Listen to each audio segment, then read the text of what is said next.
Pertanyaannya kemudian sepenting apa jadi kalau sosok Sylvester Matutina diikuti, masa sehingga proses hukum ini harus ditunda justru dan tidak itu diikuti. mengkonfirmasi ada orang besar.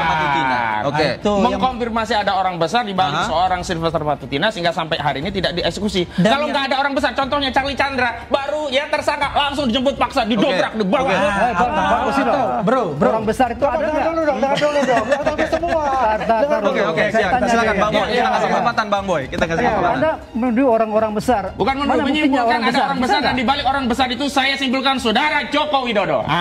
Hari ini justru kami ingin mengabarkan kepada seluruh rakyat, saudara Sylvester Matutina, kami sebut dia dengan sebutan terdakwa Sylvester Matutina, ini sebenarnya sudah terpidana 1 tahun 6 bulan di Kasasi Mahkamah Agung tahun 2019 yang lalu.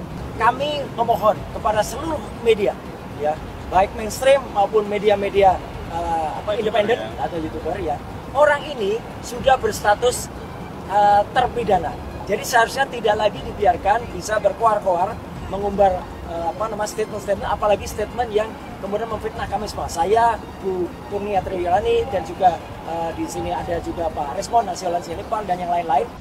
Gus Nur dan Bambang Tri sudah dihukum, ya, vonisnya mungkin 3 tahun apa 6 tahun, saya lupa.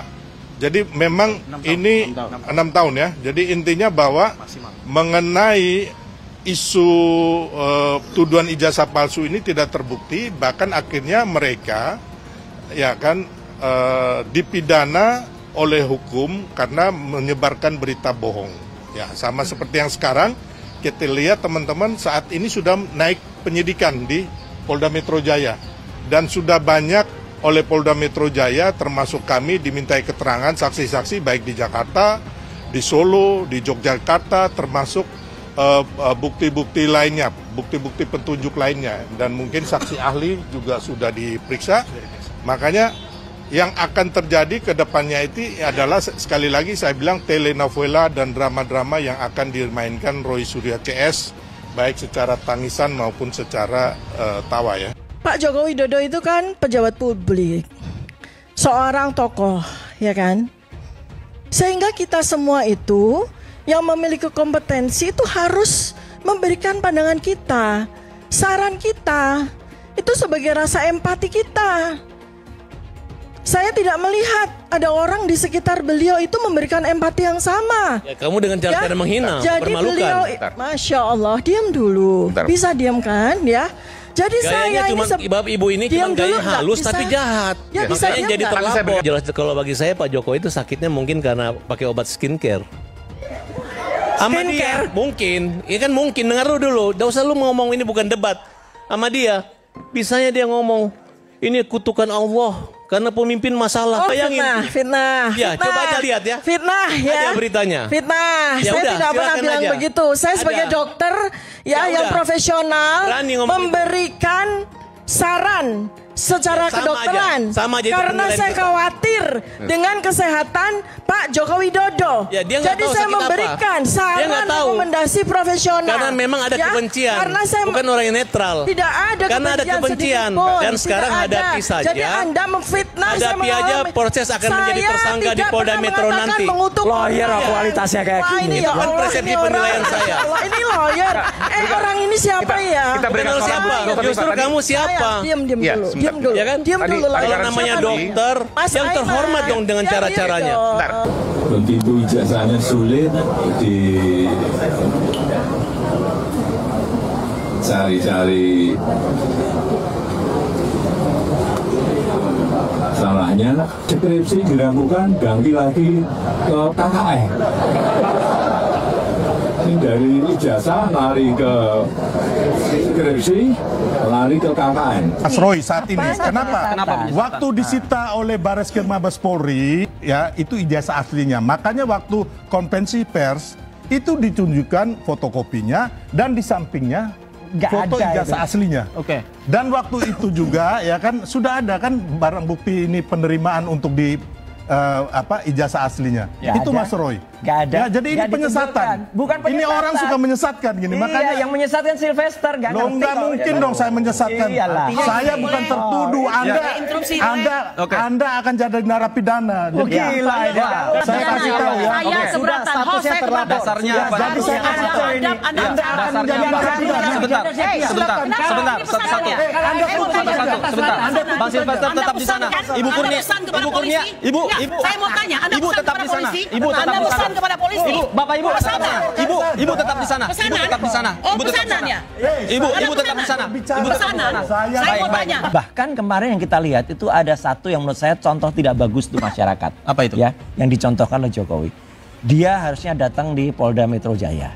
Ya. Di Jakarta. Iya, di Jakarta. Tapi kemudian padahal yang harusnya tidak datang itu kalau dia sakit, tidak bisa bergerak, misalnya di rumah sakit diinfus gitu. Nyatanya dia beberapa hari sebelumnya kan bisa teriak-teriak di suatu kongres. Ya kan gitu. Artinya sehat kan? Tapi diminta untuk Polres itu datang ke Polda itu datang ke Polres Solo. Diperiksanya di ruangan yang coba kita lihat. Mewah banget. Ya. Di lounge. Ya. Nanti saya khawatirin ini bisa chaos betul.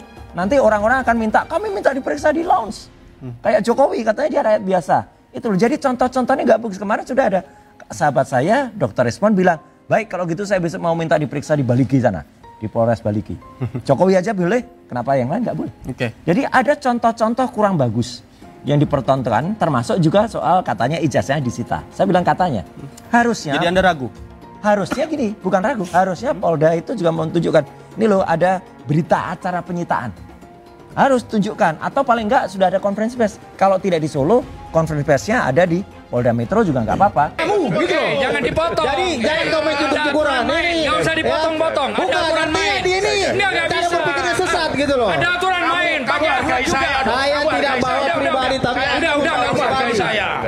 Ya. Anda membawa kerana pribadi soalnya. Anda ini ahli hukum apa gitu loh. Kan UGM sudah pernah menyampaikan bahwa ijazahnya asli. Apakah itu bisa digunakan? Oke, pertanyaan bagus. Saya ingin mengatakan, apakah UGM itu lembaga yudikasi? Bagian dari Mahkamah Agung. Apakah polisi itu bagian dari Mahkamah Agung? Kenapa bisa mengatakan identik tidak identik? Asli tidak asli? Tidak boleh. Salah lagi. Potong dulu. Tunggu dulu. Anda ini udah banyak ngomong-ngomong yang nggak jelas. Ya. Roy Suryo kan bilangnya itu dia dapat dari postingan si itu tadi. Dian Sandi itu kan baru mau posting 2025. April 2025. Artinya Andi Aswan ingin bilang bahwasanya Roy Suryo cari kambing hitam dalam kasus ini. Betul. Untuk mentersangkakan Dian Sandi. Itu maksud dia gitu loh. Artinya jangan cari kambing hitam dalam kasus ini. Anda harus jangan bertanggung jawab karena dari 2020. Bisa baca Dari 2020. Iya benar. 20. Oke. Bukan Kenapa? 2025 dong. Kenapa? Artinya? Apa yang salah dengan itu? Ya bukan namanya salah. Anda sudah memposting itu, berarti Anda sudah tahu sebelumnya. Loh lah iya tahu kan saya. Nah iya, kenapa Anda mengatakan 2025? Saya baru neliti aslinya ijazah itu yang dikatakan asli itu. Kalau ini kan fotokopi. Ya, pertanyaannya kan salah. Jadi lihat, sebenarnya sungkan harus posting karena ini bukan haknya. Tapi karena saya tetap objektif dan tidak ada suzon, itu konferensi yang kami dibuat. Memang ada salah ketik, harusnya SMPP 40. Ini tulisannya SMA 6 Jogja. Artinya Anda ini bukan pada 2025. Anda sudah melakukan ini 2020. Tidak, ini kan bukan yang ditulis oleh Dian Sandi. Tidak bisa Anda berbohong. Ini sudah jelas ada bukti. Apa Anda katakan bohong?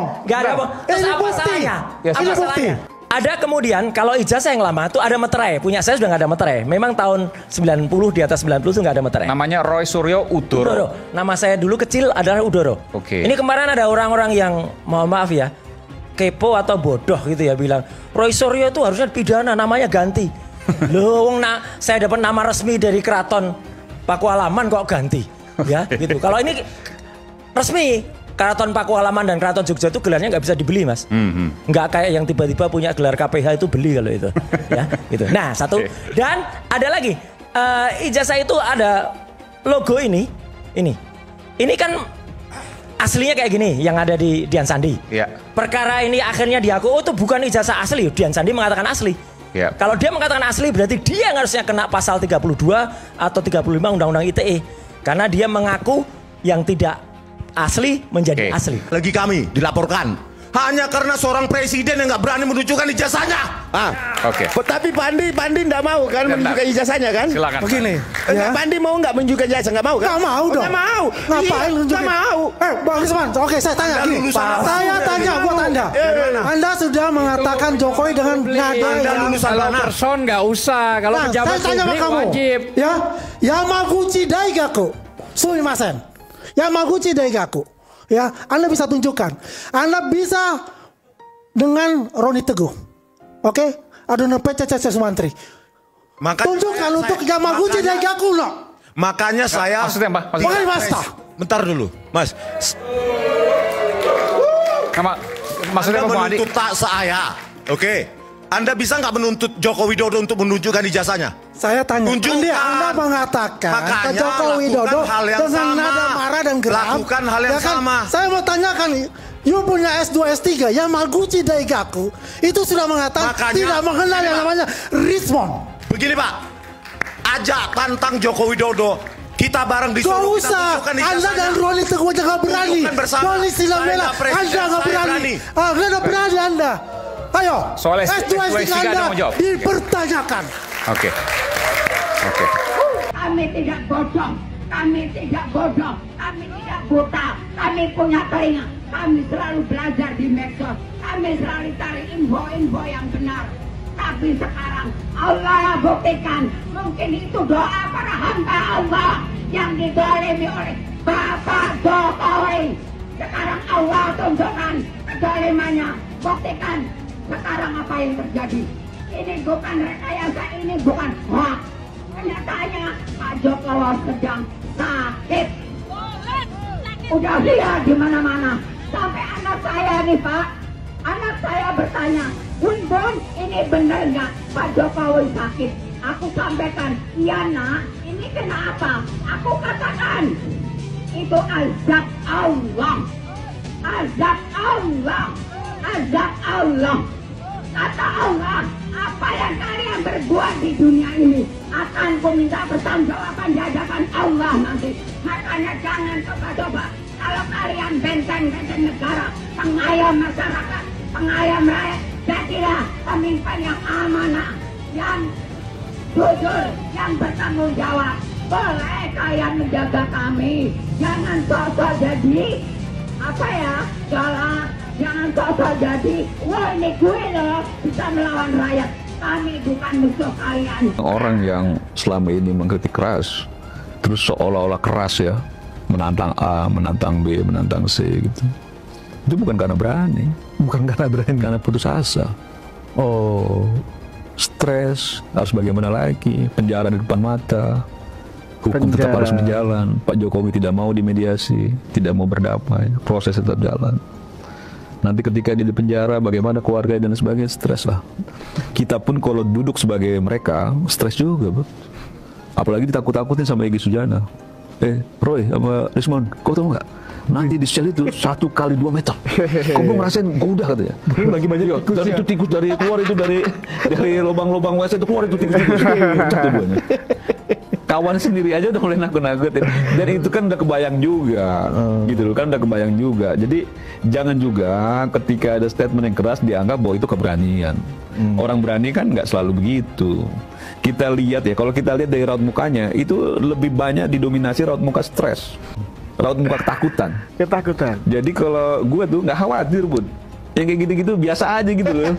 Ini kayak teatrikal aja gitu, wangung gitu, tangkapnya nangis. Apalagi juga. Kalau model Roy kan selalu dengan gitu loh. Kan kita udah banyak juga pelaku-pelaku kriminal itu begitu gagahnya, tantang betente. Giliran dicongkok aparat, masuk sel, nangis, minta maaf. Nah itu kan manusia aja gitu. Jangan juga dikesankan seolah-olah bahwa negara itu dikangkangi, belum, proses jalan. Kemarin kan mereka menuntut apa yang diadukan di Barreskrim diproses, kan begitu ya. Sudah ada kejelasan bahwa ijazahnya itu diyakini asli Pak Jokowi. Itu kan menjawab dari apa yang diminta oleh Rismon dan kawan-kawan. Proses dong yang gue udah laporin, ya kan diproses. Nah sekarang proses beda lagi Pak Jokowi di Polda Metro misalnya. Kan itu juga berproses. Pak Jokowi sebagai pelapor, bukan sebagai terlapor. Nah itu juga jalan, kan gitu ya. Bahwa prosesnya sekarang kita tunggu saja nanti ketika mereka sudah pakai baju apa itu orange. Baju orange gitu, kita lihat masih gagah nggak kan begitu. Kan satu-satunya cara mereka untuk membangun opini publik terutama di media sosial kan dengan begitu. Supaya banyak orang yang percaya bahwa ini memang dia pada jalan yang benar, padahal bukan jalan yang benar. Seperti itu dia cara sudah mereka. kadung, udah nggak bisa lagi lari. Bagaimana kau bicara, misalnya Dokter Tifa dengan begitu kerasnya bahwa Pak Jokowi bla bla bla bla segala macam gitu. Ketika diproses, kok begitu tega Pak Jokowi sama ibu-ibu, bagaimana gitu loh? Nggak maksud gue bagaimana ya? Kan ini bukan soal ibu-ibu nggak ibu-ibu, sekarang mau bangun sentimen seolah-olah dizolimi. Dikriminalisasi bahwa yang mengkriminalisasi dan menjolimi kan mereka. Oleh sebab itu jangan terlalu ngelantur. Bicara keabsahan ijazah presiden kok dibilang lalu keputusannya tidak sah. Karena saya mengatakan begini, ini ada aja yang nanggapi. Saya lihat di TikTok. Seakan-akan apa? Mahfud MD sekarang sudah berubah. Sudah mendukung Pak Jokowi. Dia mengatakan bahwa kalau ijazahnya Pak Jokowi palsu, keputusannya tidak batal. Iyalah. Bukan karena mendukung, memang begitu. Coba, teori apa yang bisa menyatakan itu? Kecuali pidana ya. Kalau pidana personal, bukan pada keputusan ketatanegaraan. Iya. Jadi inti hari ini saya datang ke sini. Foto. Awalnya memang banyak yang bilang, ya, loh kok di luar protokoler, masa menteri datang ke gubernur, ya gitu. Dan apa ini saya bilang ini bukan masalah protokoler, ini masalah etika, masalah karena saya merasa beliau itu adalah kakak saya, ya dia adalah orang yang saya selalu minta nasihat. Perempuan ini hanya karena ingin menegakkan kebenaran mau dipenjara. Apakah Pak Joko Widodo ikhlas melihat saya di penjara tanpa beliau menunjukkan ijazahnya? Lalu apakah beliau harus menunggu saya, seorang ibu rumah tangga sederhana, seorang perempuan dengan anak-anak, harus dipenjara juga? Dan beliau tidak ingin juga untuk menunjukkan ijazahnya. Apakah saya dengan Ibu Kurnia, ya, yang kondisi kesehatan beliau tidak dalam keadaan yang sangat sehat, ya, yang selama ini selalu berbakti sebagai pengacara yang tidak dibayar, beliau harus dipenjarakan juga seperti saya. Pemirsa, kali ini saya ingin membahas terkait dengan pernyataan seseorang yang mengatakan bahwa apa nggak boleh orang bertanya. Ya. Saya ingin menyampaikan definisi bertanya. Misalnya ada orang yang mempertanyakan ijazah Pak Jokowi. Ya dijawab oleh Pak Jokowi bahwa ijazah saya asli. Nah kemudian orang itu nggak puas. Nah kemudian Pak Jokowi bilang, ya kalau nggak puas silahkan tanya UGM. Karena UGM yang mengeluarkan ijazah tersebut. Nah UGM kemudian menjawab bahwa ijazah Pak Jokowi asli. So what? Apalagi gitu. Masa nanya ijazah ke polisi, nanya ijazah mau sampai ke Singapura, aneh kan? Aneh bener. Maka itu bukan pertanyaan, tapi itu adalah pemaksaan kehendak orang bertanya, tapi jawabannya harus sesuai dengan apa yang ada di pikiran dia. Itu bukan bertanya, itu menyelidiki. Dan pemanggilan hukum kepada kami dengan tuduhan yang berat, pasal-pasal yang berat. Kami para peneliti yang sedang melakukan pekerjaan kami dituduh dengan pasal-pasal berat, 8 tahun, 12 tahun.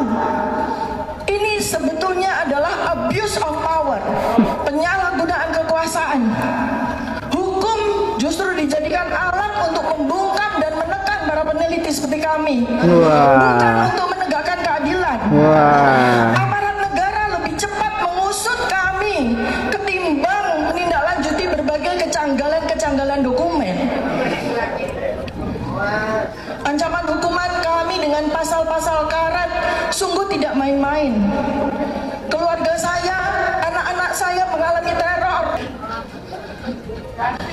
Anak-anak saya tidak punya salah apa-apa, mengalami teror.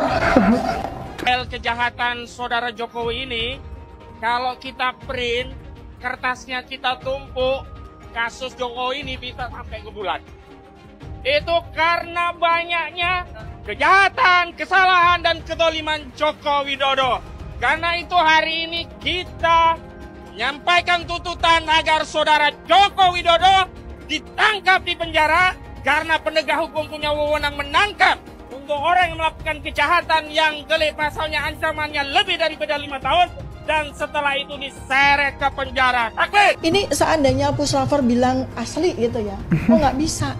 Kita mesti lihat KRS-nya, kita mesti lihat nilai transkripnya, kita mesti lihat daftar tugas-tugas dia selama 5 tahun dia klaim kuliah gitu. Kita nggak bisa cuma percaya dengan sekelompok orang yang itu saja mengaku sebagai teman seangkatannya dia. Kita butuh pengakuan atau saksi-saksi dari secara komprehensif. Iya, kan itu. Kemudian kita harus bertemu juga dengan dosen-dosen ini. Pihak yang sebelah sana, jangan Bang Desmond dilaporkan ke Polda Metro Jaya.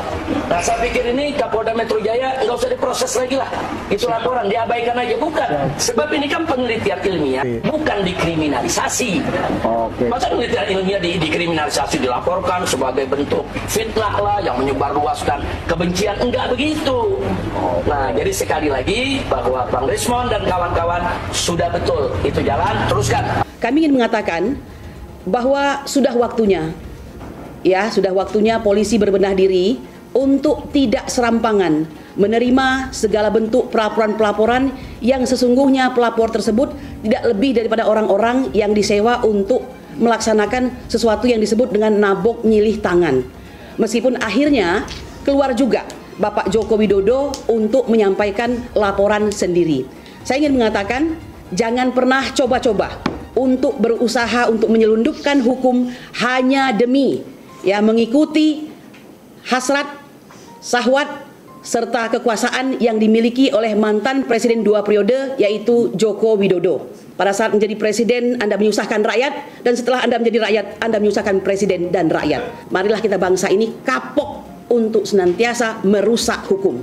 Dari tim advokasi anti ijazah bodong, selamatkan legasi sejarah bangsa Indonesia, kami ingin memulai Indonesia yang bersih. Jokowi ini bukan hanya harus diadili tapi harus dipenjara dan diasingkan. UGM sudah 2 kali tidak datang menghadiri di PN, di sidang mediasi Pengadilan Negeri Solo atau Surakarta, Mas? Solo. Sama. Ya, Pengadilan Negeri Solo. Karena sekarang kalian seperti tisu untuk mencebok Jokowi, kotorannya Jokowi. Sadis betul tisu. Loh, kan kita dapati berapa kali mereka memasukkan dokumen, Bang. Ada satu nama dosen pembimbing, 2 tanda tangan berbeda. Nanti yang tersisa percaya Pak Joko Widodo tinggal bazirnya. Palsu itu. Sampai hari ini kan ada orang-orang yang masih bersikukuh bahwa Pak Jokowi itu nggak pernah sekolah di Gajah Mada dan ijazahnya palsu gitu, dan selalu dicari alasan-alasan untuk mengatakan bahwa ini ijazah palsu, walaupun Gajah Mada udah mengatakan ini asli. Teman-temannya juga sudah mengatakan ya memang ini teman kuliah kami gitu. Kalau buat saya agak nggak masuk akal ya, orang kuliah di Gajah Mada lalu kemudian dia bisa dikatakan, lalu kemudian itu abal-abal atau palsu, dia nggak pernah kuliah di Gajah Mada. Emang kampusnya kampus mak jelas itu kan? Ini Gajah Mada, bos. Mr. Q kagak mah juga kan? Saya sebagai alumni Gajah Mada saya tersinggung. Anda tidak percaya ijazah yang dikeluarkan oleh Gajah Mada sama Anda mempertanyakan institusi Gajah Mada. Pak Jokowi itu mau tertib berpikir aja. Apa dasar legitimasinya Anda untuk minta-minta tunjukkan ijazah saya? Mas itu pengadilan. Emang kurang apa tuh? Anda udah datang ke Gajah Mada. Anda sudah mendapatkan cerita dari teman-teman saya kuliah gitu. Nah, masih kurang apa gitu loh dasar untuk meyakini bahwa saya itu memang benar-benar kuliah di situ. Assalamualaikum Bapak Roy Suryo dan kawan-kawan. Nah ini. Gimana jantung? Jantung aman, jantung. Jantung aman. Tidur nyenyak, tidur. Kok sibuk banget sih keliling TV, podcast, klarifikasi, nyari kambing hitam. Merasa diintimidasi, ini pembungkaman. Ini kan yang kalian mau. Kan kalian pengen banget itu Jokowi diadili. Udah paling bener kan? Ini pembuktian ijazahnya asli atau palsu melalui jalur hukum. Jadi mendingan ya persiapkan diri. Palsu. Ini saya kasih saran yang terbaik. Sebentar lagi Anda, saya yakin, seyakin-yakinnya Anda pasti akan dipidana. Mantap bener. Menurut saya, Anda saat ini ngumpul dengan keluarga, anak, cucu, di rumah aja, makan yang enak-enak. Karena sebentar lagi Anda pasti masuk bui. Ada yang punya keyakinan, katanya 1.000.000% ijazah Bapak Jokowi palsu. Saya punya keyakinan juga karena saya orang waras. 1 triliun % Anda akan masuk bui.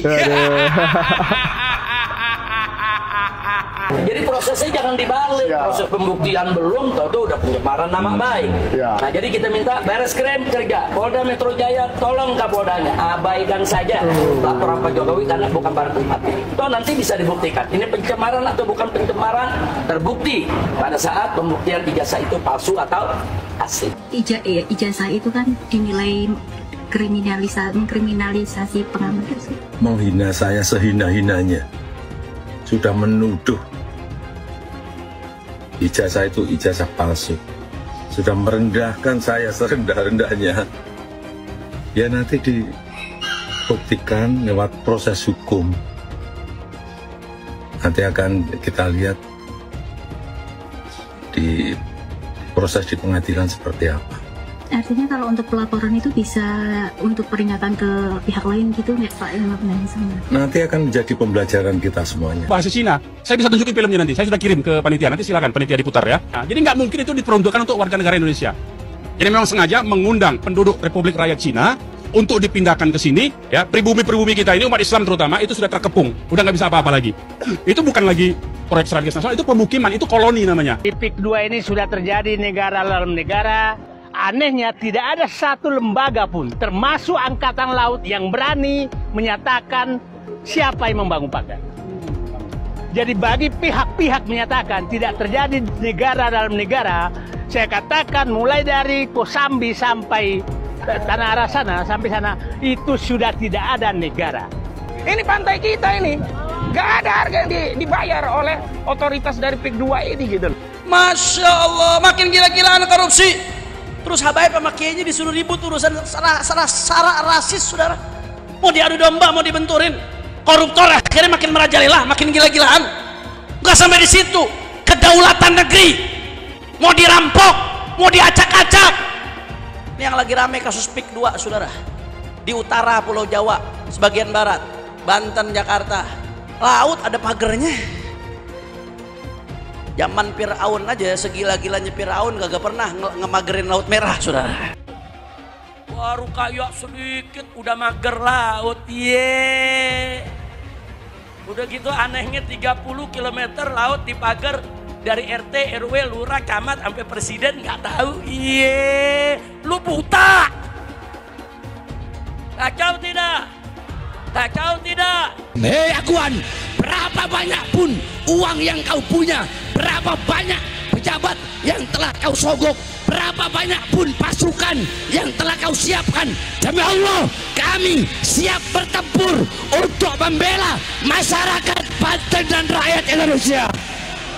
Saya tanya, siap tempur, siap lawan mereka, siap lawan penjajah. Allahu Akbar. Gara-gara kasus pagar laut, kini beredar maki-makian terhadap kaum pengusaha Tionghoa, terutama pengusaha besar Aguan. Masalahnya sekarang ini beredar luas serangan sampai ke tahap tuntutan agar proyek PIK 2 dihentikan atau juga agar Aguan dipenjara. Sangat mungkin serangan ini datang bukan dari kepedulian terhadap aspek hukum, tapi ya dari kebencian terhadap pengusaha sukses, kecemburuan dan kebencian terhadap Tionghoa, serta juga kebencian terhadap pemerintah. Kita kalau mau menyelesaikan masalah bangsa ini yang keberagaman ini, bukan diem kabur gitu loh. Ya udah, kita mesti tes. Justru sekarang yang terjadi, kalau bisa kita mesti lihat dong. Justru kalau bisa rematch sama Pak Anies lebih menarik. Wow. Supaya mengukur sampai di mana bangsa ini setelah naik levelnya untuk menuju Bhinneka Tunggal Ika gitu loh. Jadi Pak Ahok mau rematch lagi dengan Pak Anies? Bukan. Maksud saya itu kalau Anda mengatakan bahwa ini akan takut ribut gitu loh.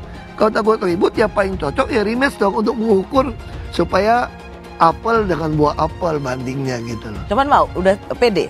Bukan soal pede nggak pede. Kalau kita pengen demi untuk bangsa ini menilai, kalau bisa ikut menarik menurut saya untuk mengukur kan, apakah terjadi lagi demo yang besar atau terjadi lagi pasang tulisan di mana-mana, kan kita itu menarik gitu loh untuk mengukur.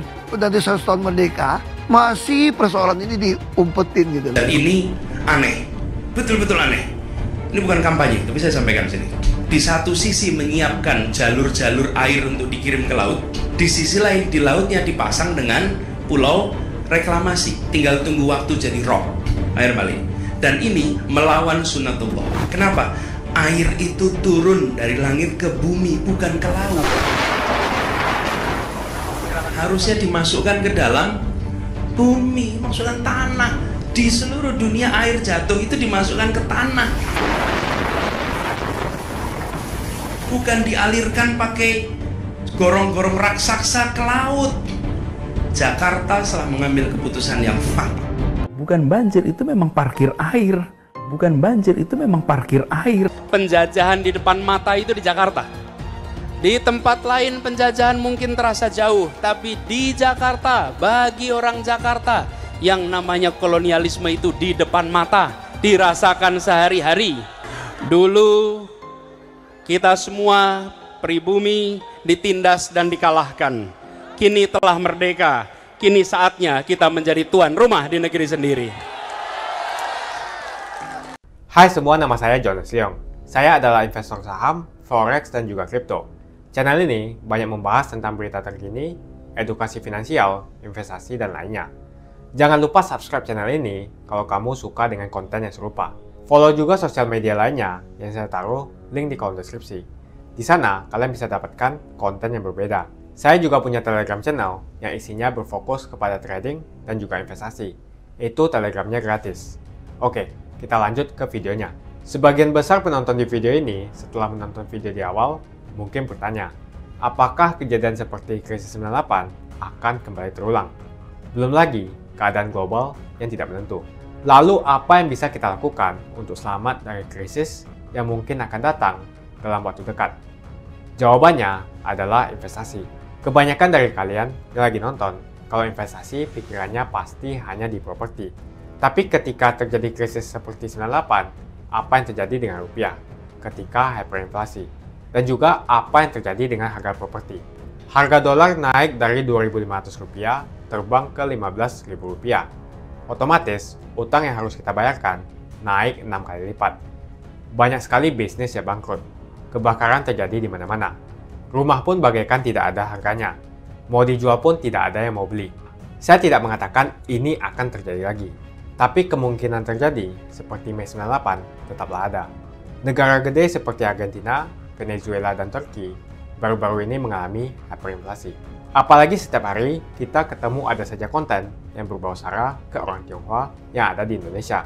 Entah itu di Instagram ataupun di YouTube atau sosial media lainnya. Kita bisa melihat di tahun 2017 di saat Pilgub Jakarta hampir terjadi kerusuhan seperti 98 karena Ahok dituduh menodai agama. Ahok pun harus dipenjara untuk menenangkan masyarakat yang dengan gampangnya dihasut untuk membenci Tionghoa dan tidak memilih pemimpin yang beda agama.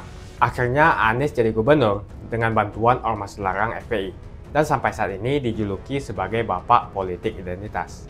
Kejadian itu pun berlanjut hingga saat ini. Masifnya pemberitaan sara terhadap Tionghoa beredar di media-media nggak jelas. Penonton setiap hari dihasut untuk menggulingkan pemerintahan karena tuduhan Indonesia dikuasai oleh Taipan atau Sembilan Naga, yang ujung-ujungnya menyalahkan Tionghoa lagi.